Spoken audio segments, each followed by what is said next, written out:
Bienvenidos a nuestro último video de algunas distribuciones continuas. En este hablaremos de la distribución chi cuadrado, también de la distribución log normal y concluiremos con la distribución de Weibull.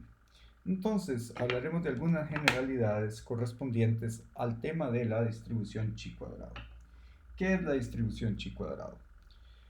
Podemos verla como una variante de la distribución de gamma, en donde existen algunos parámetros importantes, dentro de los cuales tenemos definido, al igual que en gamma, alfa y tenemos un beta. Pero en este caso tenemos un alfa definido como v medios y un beta constante, donde beta es igual a 2. Y v es, en el caso de alfa, que es v entre 2 o v medios, tenemos un valor de un entero positivo. Y este valor es conocido como los grados de libertad. Pero podemos definir, muy importantemente, que en realidad la distribución chi cuadrado es una distribución muestral ¿de qué? De la varianza. Y la varianza de la muestra. Es decir, o en otras palabras, que si a nosotros, o si realizamos una extracción de todas las muestras posibles de una población normal o con una distribución normal, y a cada una de esta muestra se le calcula su varianza, lo que obtenemos es una distribución muestral de varianzas. Y esa es en esencia la noción detrás de la distribución chi cuadrado. Entonces, para nosotros estimar la varianza poblacional o la desviación estándar, nosotros necesitamos encontrar o conocer un estadístico de chi cuadrado. Y para realizar esto, nosotros debemos elegir una muestra de tamaño n, que viene de una población que evidentemente parte del precepto o de la suposición que tiene una distribución normal y tiene una varianza y tiene una media, tal y como lo sabemos de todas las suposiciones de la distribución normal. Además, como vamos a ver más adelante, la distribución chi cuadrado está dada por, o está definida por su variable aleatoria está definida por un tipo de distribución. Así pues, al igual que muchas de estas distribuciones asociadas con o que vienen de la mano con preceptos de normalidad, sabemos que la distribución chi cuadrado va a jugar un papel muy importante o tiene un rol muy importante en lo que eventualmente vamos a ver en los siguientes módulos, que son las denominadas pruebas de hipótesis.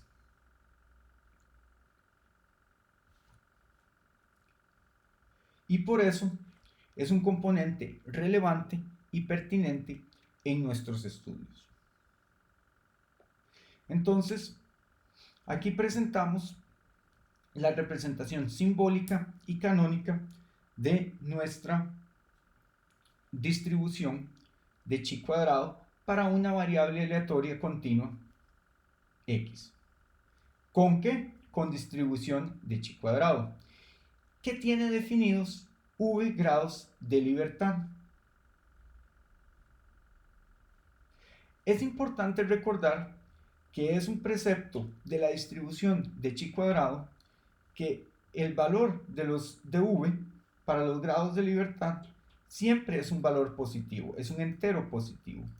Y esto es algo que debe ser cumplido. Al igual que las diversas distribuciones que hemos visto, contamos con un valor de esperanza y con una varianza.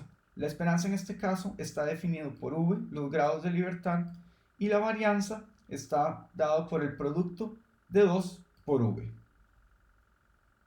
Más adelante, cuando realicemos unos ejercicios prácticos, vamos a ver que esta fórmula puede ser simplificada de una manera para encontrar el área debajo de la curva de la distribución de chi cuadrado. La distribución de chi cuadrado es una de otras funciones o distribuciones continuas que tienen aplicabilidad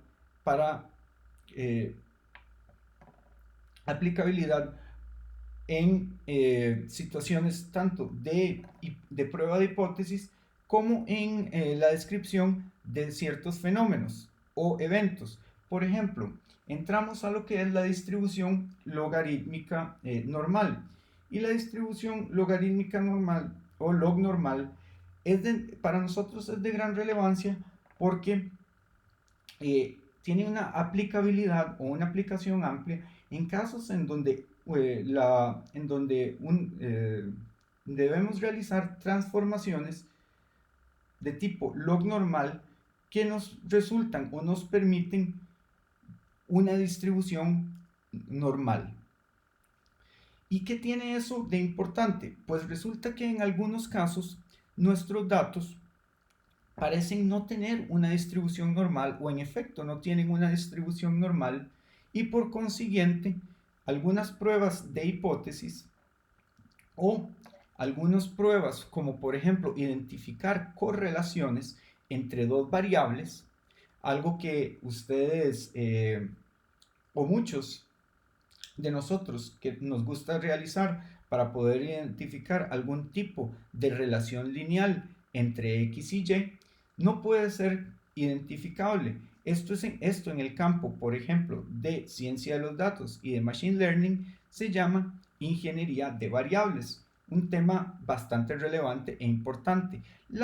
Mediante un proceso de transformación log normal, entonces nos permite redistribuir o identificar una redistribución en que los datos tengan una aproximación más a la curva normal y por consiguiente nos permite poder identificar algún tipo de relación entre X y Y o aplicar algún tipo de prueba basado en preceptos y suposiciones de normalidad.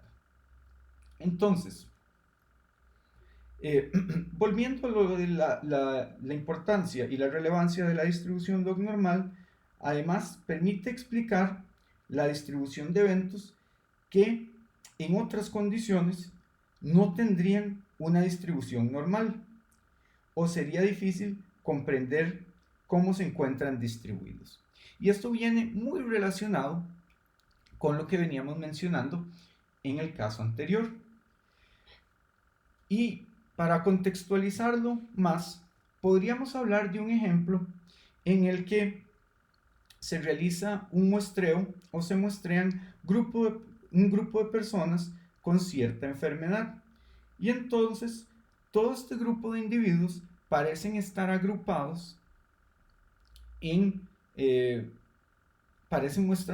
parecen estar agrupados dentro de una cierta sección conforme a una edad en específico y no parecen tener una distribución normal.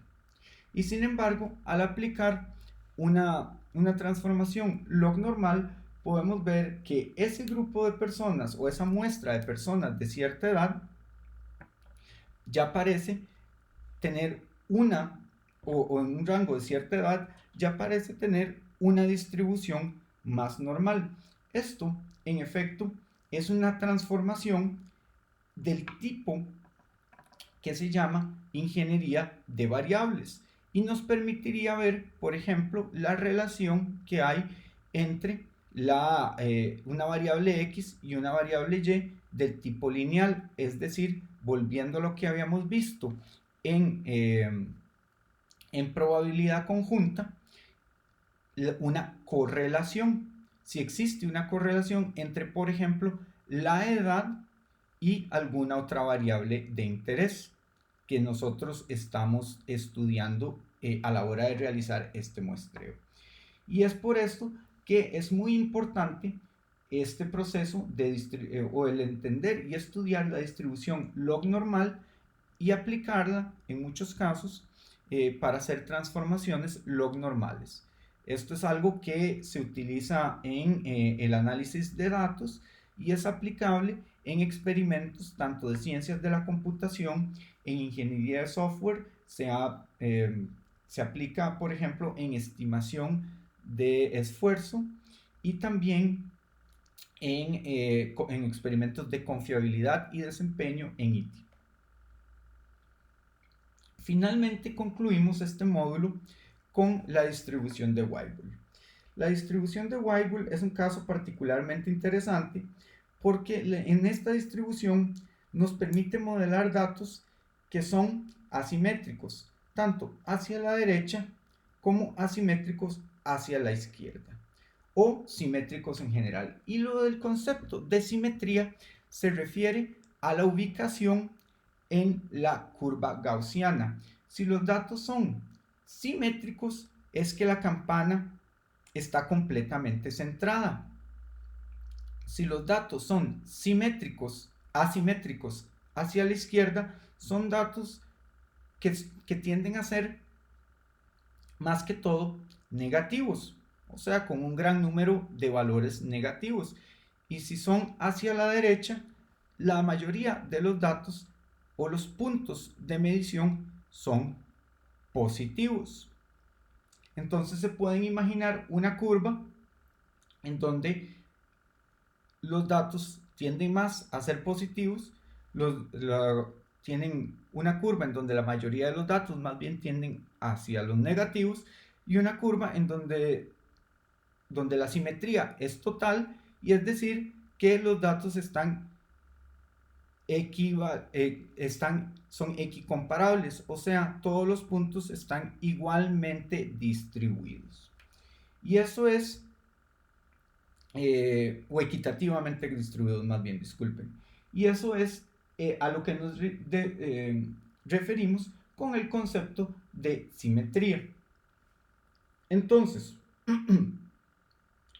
la distribución de Weibull en estos casos se utiliza para evaluar el concepto de fiabilidad y tienen diversas aplicaciones, como cuáles, por ejemplo, tubos de vacío, también condensadores, inclusive efectos como rodamiento de esferas y la resistencia de materiales. Entonces, si ustedes ven, muchas de estas aplicaciones que acabamos de mencionar tienen una contextualización muy enfocada en el área de ingeniería, de las ingenierías duras.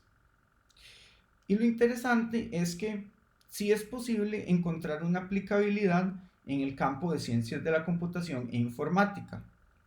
Son un poco más flexibles, por lo tanto, Weibull tradicionalmente se ha visto como una distribución más de las ingenierías tradicionales, más tirando a la ingeniería de los materiales y a la ingeniería mecánica, pero sin embargo es posible encontrar ejemplos o aplicabilidades de Weibull en nuestro campo. La distribución de Weibull también puede servir para modelar funciones de riesgo. En algunos casos inclusive se ha visto instancias de Weibull para casos de sobrevida. Y en estos casos es para determinar el decrecimiento de esta o el crecimiento y su constancia. Lo que le permite describir cualquier fase de la vida útil, ya sea de un elemento o, por ejemplo, de una instancia. Y en la distribución de Weibull lo que tenemos, como lo podemos ver aquí, es que es una serie de parámetros. Tenemos a alfa y tenemos al parámetro beta. En los problemas de distribución de Weibull, la variable aleatoria x, que está representada, que es una variable de tipo continuo, lo que nos dice es básicamente, o lo que nos representa en muchos de nuestros casos, es la duración en tiempo, por ejemplo, de la vida útil o la vida de un componente, hasta que éste llega a averiarse. También puede ser, en algunos casos, el tiempo que tarda un evento en ocurrir. ¿Para qué? Para un alfa y un beta que tienen valores que cambian o valores dados que están determinados por el contexto del problema. Entonces, así como hemos visto, la distribución de Weibull nos puede dar diferentes contextos. Como estamos viendo acá, lo que nos puede decir es, ya vemos, problemas de confiabilidad, la vida útil, tiempo de falla o duración de vida. Y tenemos, evidentemente, la función de confiabilidad de Weibull y la función de razón de falla de Weibull, que son las que vamos, que son las funciones principales asociadas con la variable de Weibull. Entonces, básicamente, tenemos aquí unos preceptos asociados con la distribución de Weibull, y básicamente lo que nos dice es que la tasa de fallo de Weibull disminuye ¿con qué? Con el tiempo y es dependiente de beta. Entonces, dado un beta menor a 1, entonces lo que pasa es que la tasa de fallo disminuye. Dado un beta mayor a 1, entonces esta aumenta. Y dado un beta igual a 1, se mantiene constante. Entonces, esto proviene del libro del Walpole, que es nuestro libro de referencia para este curso. Y con esto hemos llegado al final de nuestras sesiones de videos de variables aleatorias, distribuciones de variables aleatorias continuas. Y les agradezco que hayan disfrutado de este último video para este tema. Espero que tengan un buen día y muchas gracias.